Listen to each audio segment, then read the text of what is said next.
English మాట్లాడడానికి భయపడుతున్నారా? అయితే మీకోసమే ఈ స్పోకెన్ ఇంగ్లీష్ క్లాసెస్. వెంటనే కాల్ చేసి జాయిన్ అవ్వండి. నమస్తే రమ్మగారు. నమస్తే జయ. రమ్మగారు, మనము గతంలో విక్రమ బేతాల కథలు చెప్పుకున్నామండి. కానీ మధ్యలో మళ్ళీ ఆగిపోయాం, వేరే సిరీస్లోకి వెళ్ళిపోయాము. చాలా మంది మనకి కింద కామెంట్స్లో అడుగుతూ ఉన్నారు విక్రమ బేతాల కథలు చెప్పండి అనేసి. వాళ్ళతో పాటు నాకు కూడా చెప్దాం. కల్పిత కథ ఇది, ఒరిజినల్ అని చెప్పడానికి అయితే వీల్లేదు. చందమామలో వచ్చిన కథ. మరి అన్ని సిరీస్లతో పాటు విక్రమ్ బేతాలు కూడా చేద్దామంటే మరి నెక్స్ట్ వీక్ నుంచి ఖచ్చితంగా ఒక విక్రమ్ బేతాల కథ కూడా చెప్దాం. అట్లాగేనండి. నేను కూడా పాత కథలే ఒరిజినల్స్ తేవడానికి ట్రై చేస్తాను. ఒక ఊళ్ళోనట, అంటే ఇప్పుడు మనం కథ ఎట్లా ముందు నుంచి వెళ్ళాలి కదా, విక్రమార్కుడు పట్టువదలని విక్రమార్కుడు మళ్ళీ వెనక్కి నడిచెళ్ళి శవాన్ని మర్రి చెట్టు పెంచి దించాడు, భుజాన్ని వేసుకున్నాడు. శవాన్ని ఆశ్రయించుకున్న భేతాళుడు మళ్ళీ, ఓ రాజా, ఎంత ఓపిక నీకు, ఎంత పట్టుదల, సరే మౌనభంగం కాకుండా ఉండు, కానీ ఒక కథ చెప్తాను నీకు, మార్గాయాసం తెలియకుండా ఒక కథ చెప్తాను. కథ తర్వాత వేసే ప్రశ్నకి సమాధానం తెలిసి చెప్పకపోతే నీ తల 1000 వక్కలవుతుంది. సమాధానం తెలిస్తే చెప్పి తీరాలి, తెలిసి చెప్పకపోయావా నీ తల 1000 వక్కలవుతుందని చెప్పాడు. చెబితే ఏమవుతుంది అనేది ముందు చెప్పలేదు, అంతే. అక్కడి నుంచి ఏమైనా చెప్తున్నాడు భేతాళుడు ఒక కథ. ఏం చెప్పాడంటే, ఒక ఊళ్ళోనట ఒక పెద్ద అమ్మవారి దేవాలయం ఉంది. అయితే అక్కడ గుళ్ళో ఉన్న జేజీ బహుసుందరమైన విగ్రహం అట. ఆమె చాలా బాగుండేది, ఎత్తైన సమున్నతమైన విగ్రహం. అమ్మవారు మహా అందంగా ఉండేవారు. అయితే ఆ ఊళ్ళో చాలా మందికి ఆవిడ తరచుగా కనపడేది కూడా, కల్లోనో విడిగానో మనిషిగానో అట్లా కనిపిస్తుండేది. అంత సత్యం గల దేవత అనమాట. ఆ గుడికి ఒక ధర్మకర్త ఉండేవాళ్ళు. అయితే ఒకనాటి రాత్రి ధర్మకర్తకి కల్లో కనపడిందట అమ్మవారు. ఏమని, ఎవరినో పూజారిని పెట్టావు, వాడికి మంత్రం రాదు, తంత్రం రాదు, ఏమీ సరిగా పూజ చేయట్లేదు, పూజారిని మార్చమని చెప్పింది. ఈయన మర్నాడు పొద్దున గుళ్ళోకి వెళ్ళాడు. పూజారి బాగానే ఉన్నట్టు తోచింది ఈయనకి. ఏమిటో అలా కల వచ్చింది నాకు, అలా వచ్చింది ఏమిటి చెప్పమా అనుకున్నాడు. వరుసగా 3-4 రోజులు అదే కల వచ్చింది అతనికి. అమ్మవారు చెప్తోంది, ఈ అర్చకుడు బాగుండలేదు, పూజారి బాగోలేదు, నాకు నచ్చలేదని. సరే ఏం చేశాడు, పూజారిని మానిపించేశాడు, ఇంకో కొత్త వాడిని బలిపించి పెట్టించాడు. మళ్ళా 2 రోజుల పైక మళ్ళీ కల వచ్చింది. అమ్మవారు మళ్ళీ చెప్పింది, వీడు బాగోలేదు, వీడి సంగతి, వాడికి అసలు నైవేద్యం పెట్టడమే రాదు, నా వైపు చెయ్యి చూపించకుండా గాల్లోకి చూపిస్తున్నాడు చెయ్యి, వీడు బాగుండలా, వీడి సంగతి, వీడిని కూడా మార్చేయమంది. ఏం చెయ్యాలి, ఆవిడ చెప్తుంటే 2-3 సార్లు చెప్పింది. 2-3 సార్లు అమ్మవారు చెప్పాక కూడా కనుక మార్చకపోతే ఆవిడకి ఏం కోపం వస్తుందో. ఇన్నాళ్ళుగా ఎన్నో తరాలుగా గుళ్ళో కొలువై ఉన్న దేవత. అందుకని ఏం చేశాడు, 2వ అర్చకుడిని కూడా మార్చేశాడు. 3వ వాడిని పెట్టారు. 3 అయింది, 4 అయింది, 5 అయింది, 6 అయింది, 6-7 మారిపోయారు. ఇదే తంతు. ఆవిడ సాటిస్ఫై అవ్వటంలా వచ్చిన అర్చకులతోటి. సరే ఇప్పుడు అర్చకుల కోసం ఈ ఊళ్ళో కరువు వచ్చింది. ప్రతి వాళ్ళు అమ్మవారు ఏం చెప్తుందో మన మీద, ఈయనకి ఏదో ఒకటి చెప్తుంది. ఈ లోపల ఈ కథలో నడవాలి కదా గుళ్ళో కథ. పాత ముసలి అర్చకుడు ఒక ఆయన ఉంటే, వృద్ధాప్యంలో ఉన్నాయని, బాబు ఎట్లా కొట్లా మీరే చేయండి, మీ మీద ఏ కంప్లైంట్ లేదు, అమ్మవారు మిమ్మల్ని ఏమందు, మీరు వృద్ధులైపోయారు, చేయలేకపోతున్నారు, నేను ఇంకో మనిషిని కుదిర్చేదాకా మీరు ఉండండి అని. మధ్యలో వస్తుంది కదా టైము, ఒకడికి పోయి ఇంకోటి కుదిరే లోపల వచ్చే టైంని పాత ముసలి పూజారి గారితో పూజ చేయించేవాళ్ళు. ఏదో చేసేవాడు, జనాలు వచ్చేవాళ్ళు వెళ్ళేవాళ్ళు. అమ్మవారు చాలా డల్గా ఉన్నట్టు మొహం పెట్టుకుని ఉండేది గుళ్ళో విగ్రహం. ఆవిడకి ఈ పూజ చాలేదు కాదు, ఎవడో బ్రహ్మాండ నాయకుడు వచ్చి బాగా స్తోత్రాలు అవి చేస్తే మంచి వెలుగు వస్తుందన్నమాట.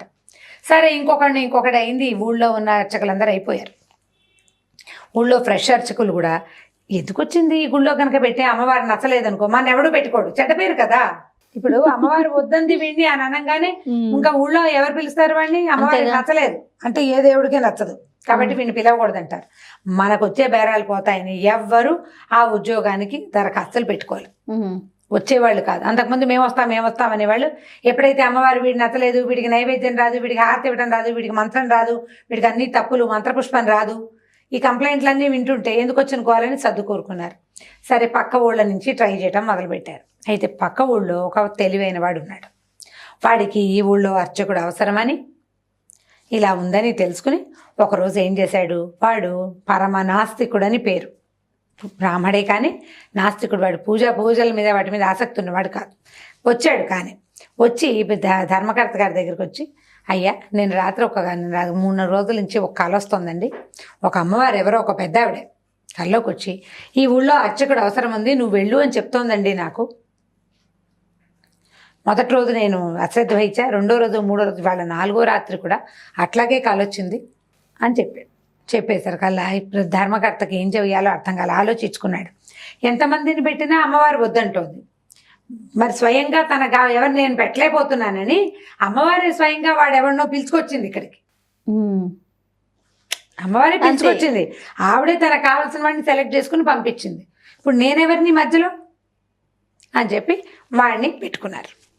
అవతల నుంచి వాడనకూడదు, ఆ అర్చక స్వామిని పెట్టుకున్నాడు. పెట్టుకుంటే అర్చక స్వామి ఏం చేశాడు, మర్నాడు ఈ లోపల మీకు ఇది ఇక్కడ సర్దుకోండి, నేను ఏర్పాటు చేసుకుంటానని మరుసటి రోజున భార్య సమేతంగా వచ్చాడు. వచ్చి రాగానే గుళ్ళోకి వెళ్ళాడు. గుళ్ళోకి వెళ్ళి ఆవిడ ఏం చేసింది, బంగా చక్కటి పట్టు చీర కట్టుకుని నిలబడి ఉంది అమ్మవారు. ఓ చేయి పైకి ఓ చేయి కిందకి పెట్టింది. అభయహస్తం వరదహస్తం ఉంటాయి కదా, ఈ హస్తాలతోటి ధగధగలాడే నగలతోటి మంచి బ్రహ్మాండమైన చక్కటి పట్టు చీరతోటి కళకళలాడిపోతాను. ఈయనేం చేశాడు, ఎందుకు బొమ్మకి ఇంత మంచి చీర అని ఆ చీర కాస్త తీసేసి ఓ పాత గుడ్డ పడేశాడు ఆ విగ్రహం మీద. చీర పట్టుకెళ్ళి భార్యకి ఇచ్చాడు. రోజు ఏదో బోం బోం అనేవాడు. ఏ రకమైన అర్చనాధికాలు ఆ గుళ్ళో జరగట్లేదు. వచ్చిన వాళ్ళంతా ఇదేం అర్చకుడు, అర్చకుడు అమ్మవారే సెలెక్ట్ చేసుకుంది, ఏమిటో ఈయనకేమీ రాదు, ఆవిడకి ఇదే ఇష్టం కాబోలనుకుని భక్తులు వచ్చేవాళ్ళు వెళ్ళేవాళ్ళు.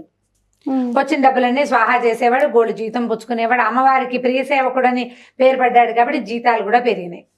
జామని ఉన్నాడు. అయితే అప్పటి నుంచి ధర్మకర్తకు ఒక కళ కూడా రాల.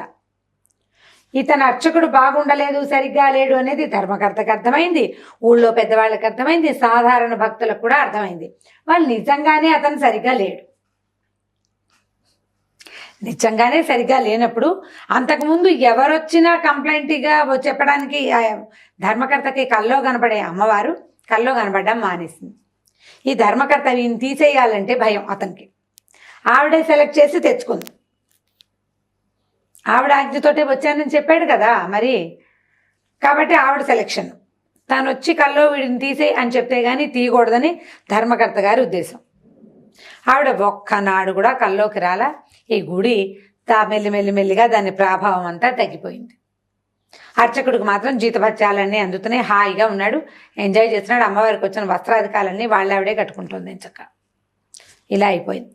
ఇప్పుడు భేతాళుడు అడిగాడు, ఏ అర్చకుడు వచ్చినా వీడు నాకు నచ్చలేదు, వీడికి మంత్రపుష్పం రాదు, వీడికి హారతి ఇవ్వడం రాదు, వీడికి సెటార్ పెట్టడం రాదు, వీడు సరిగ్గా పుష్పాలంకరణ చేయటం లేదు, వస్త్రం బాగా కట్టట్లేదని 7 అర్చకుల్ని పంపించేసిన అమ్మవారు అస్సలు అర్చన చెయ్యని ఒక నాస్తికుణ్ణి, సరిగ్గా మంత్రం కూడా రానివాడిని ఎందుకు సహించి ఊరుకుంది? ఎందుకు ధర్మకర్త కల్లో కనపడలేదో చెప్పాలి నువ్వు. రాజా, తెలిసి సమాధానం చెప్పకపోతే తల 1000 వక్కలవుతుంది నీది అన్నాడు. రాజుగారికి అప్పటికే వచ్చింది బుర్రలోకి. ఇంకెక్కడమ్మవారయ్యా భేతాళ, ఎప్పుడైతే తన మీద పట్టు చీర తీసి పాత బట్ట వేశాడో ఇక్కడ నా కథ నడవదని శక్తి అందులో నుంచి బయటికి వెళ్ళిపోయింది. ఆ విగ్రహంలో నుంచి అక్కడ కేవలం విగ్రహమే ఉంది. విగ్రహంలో ఏముంది? శక్తి ఉంటే అందులో ఆవిడ నడుపుతుంది కథ. లేచి వెళ్ళిపోయింది. ఇక్కడ మనకు సాగదు, ఇక్కడికి సరైన వాడు రాడు, దీంట్లో ఉండకూడదని అమ్మవారు వెళ్ళిపోయింది బయటికి. అందుకనే ఆ గుడి ప్రభావం తగ్గిపోయింది. అలవాటుగా వచ్చే జనం ఏదో వస్తూ ఉంటారు, అర్చకుడికి ఇచ్చే జీతం ఇస్తూ ఉంటారు. ఆవిడ వెళ్ళిపోయింది కాబట్టి ఇంక ఆ ధర్మకర్తతో ఆవిడకేం పని? తను అక్కడ ఉంటే తనకి జరిపించుకోవడానికి ధర్మకర్తతో మాట్లాడేది. ఆవిడ వెళ్ళిపోయింది అక్కడి నుంచి. ఎక్కడ తన శక్తిని గ్రహించి అర్చన చేస్తారో అక్కడ చేరిపోయి ఉంటుంది. గుడి వదిలిపెట్టి వెళ్ళిపోయింది అమ్మవారు అని చెప్పాడు. చెప్పగానే భేతాళుడు పక్కపక్కన, రాజా నీ తెలివి అమోఘం, కానీ నువ్వు మౌనభంగం చేసావు, నిశ్శబ్దంగా ఉండాలి, నువ్వు మాట్లాడేసావు కాబట్టి నేను పోతున్నా అని భేతాళుడు రైమని వెనక్కి వెళ్ళిపోయి చెట్టెక్కేశాడు శవంతో సహా. ఏం చేస్తాడు విక్రమార్కుడు? మళ్ళీ వెనక్కి తిరిగి అడుగులు వేసి మర్రి చెట్టు వైపుకి నడవటం మొదలుపెట్టాడు. కథ కంచికి మనం ఇంటికి. బాగుంది. నెక్స్ట్ టైం చెప్దాం కొన్ని కథలు దీని మీద. చాలా ఇంట్రెస్టింగ్ గా ఉంది రమ్ గారు. ఏదేదో ఎక్స్పెక్ట్ చేస్తున్నాం ఆన్సర్ కోసం. ఇప్పుడు మీరు అడుగుతుంటే ఏదో వేరే వేరే ఆలోచనలు వస్తున్నాయి. అదే పిల్లలకు కూడా అలా ఆలోచనలు వస్తాయి కదా. మీరు ఎంత బాగా నేరేట్ చేస్తారు అనే దాని మీదే నడుస్తుంది. ఇప్పుడు చాలా దేవాలయాల్లో పూజాధికారులు లేని చోట శక్తి ఉండదు. సరి అయిన మంత్రంతో, మనం చాంటింగ్ తోటే, మంత్రోచ్చారణతోటి, సరి అయిన పూజతోటే శక్తి నిలవబడుతుంది అందులో. ఓకే. ఇప్పుడు విగ్రహంలో ఏముంటుంది? అంతే కదా. బయట ఉన్న రాయిని దేవుడిగా మలిచి అక్కడ పెడతాం. ఆ, నువ్వు నీ శ్రద్ధ, నీ పూజ, నువ్వు అక్కడ వాడే మంత్రం, దాని బలమే, వాటి యొక్క బలమే ఆ విగ్రహానికి ఆ శక్తిని తీసుకొస్తుంది. మంత్రమే శక్తి. ఓకే. మరి చాలా పురాతన ఆలయాలు ఉన్నాయి కదా రమగారు మనకి, ఆ. అక్కడ కనీసం దీపం పెట్టేవారు కూడా ఉండట్లేదు. అక్కడ కూడా మనం అంటే వెలిసిన స్వయంభూలు ఉంటాయి కదా విగ్రహాలు, అక్కడ కూడా ఇదే పరిస్థితి అంటారా? ఎంతో కొంత ఉంటుంది, కొద్దిపాటి శక్తి ఉంటుంది. ఎందుకంటే స్వయం భగవంతుడే స్వయంగా వచ్చారు వెలిసినప్పుడు కాబట్టి. దాన్ని మనం ఎన్హాన్స్ చేయడానికి మనం ఏదైనా చేస్తే అవి వృద్ధి అవుతుంది. జనం అంతా చేరారనుకో, దీపధూప నైవేద్యాలు, ఆ, ఉచ్చాటన, పదే పదే పదే శ్లోకాలు స్తోత్రాలు చదవటం, మంత్రోచ్చారణ, దానివల్ల పవర్ ఏం లేదు. మంత్రం అనగానే మనకు వైబ్రేషన్స్. ఎస్. దానివల్లే కాబోలు గుళ్ళ దగ్గర సహస్రనామాలని, అలా అర్చనలని, గీతాలని జరుగుతూ ఉంటాయి. వాటి వల్లే ఆ ప్రాంతానికి ఆ శక్తి నిబిడీకృతంగా ఉంటుంది. అందులో మనం ఎప్పుడైతే ఇది సరిగ్గా జరగదో ఉండదు. ఓకే. అంతే. రైట్ రామ్ గారు, ఇంకొక స్టోరీతో కలుద్దాం. ఓకే.